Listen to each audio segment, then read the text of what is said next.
Welcome back for this section of Absolution. Today I'm going to be talking about two chapters. Clare, that starts on page 23, and then 1989, that starts on page 29. Remember, every chapter that starts Clare is Clare's own engagement with what she believes to be the truth, or her own construction of the truth of Laura's disappearance and Laura's activities. She starts a diary that in essence takes the form of letters to her daughter, and she's trying to piece together the truth of what happened to Laura.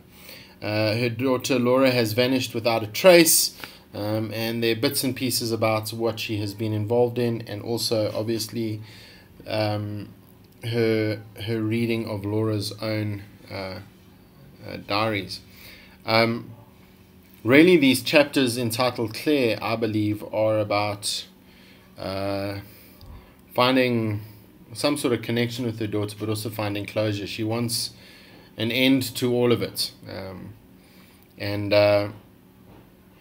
so we need to understand it against that backdrop. In this initial chapter entitled Clare, there are many. We read at the bottom of page 23, and yours, the flight that becomes flight as soon as the bombs detonate. What kind of journey is that? And there's almost a scathing, judgmental attitude that she has to her daughter in this. She's asking, what kind of life have you chosen? And the life that she has chosen is one that involves bombs and detonation of bombs. And so there's a reference here, especially in the South African context, to her daughter being an apartheid activist and being involved in the armed struggle.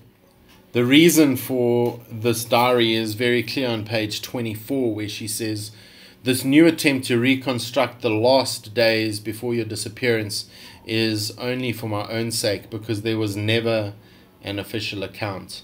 And this is how we know it is a diary. She says, "I begin this diary again, a new final beginning, at the same hour as I've put the pieces in motion that will result in the writing of my own life."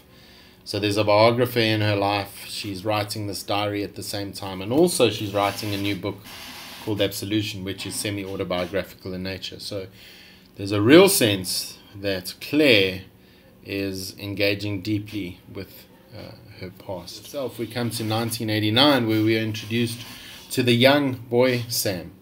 And we read a lot about the terrible life that he actually has, the terrible upbringing, and the kind of things that he is involved in with this relative of his, Bernard. Bernard is a drunk, and he's involved in some dodgy activities which we later have reference to. But he treats Sam with disdain, and he treats him terribly, and he forces him to do things that a boy of that age would never have to do. We see at the end of that chapter as well, page 32, and you need to read that chapter just to get a sense of Sam's life with Bernard. But the end of the chapter, the last page on page 32, is very telling. It says near the top of the page, "The boy didn't get the chance to see his mother and father dead. The police said there was nothing left of them." There's an inference that his parents had a violent death. We don't know what that is yet. And later, as the story unfolds, we begin to connect the dots of who his parents were. Bernard is the complete opposite of that. It becomes clear that he picks up bodies for apartheid police. There's reference to what Sam smelled, also on page 32. It says he had smelled it before, and this was just another thing that smelled and looked like things he had tried to forget. Another reference, clearly it seems, to his parents and their death, and how he has tried hard to forget their violent death. It's something that he doesn't want to remember. Again, this connection between past and present and remembering. And the young Sam is obviously the boy of the man Sam LaRue, who is the biographer. So all these stories are intertwined and interconnected. And so we get a picture of the boy and Claire's and Laura's past in the present, and find both Sam and Clare trying to deal with the past and who they are quite a bit.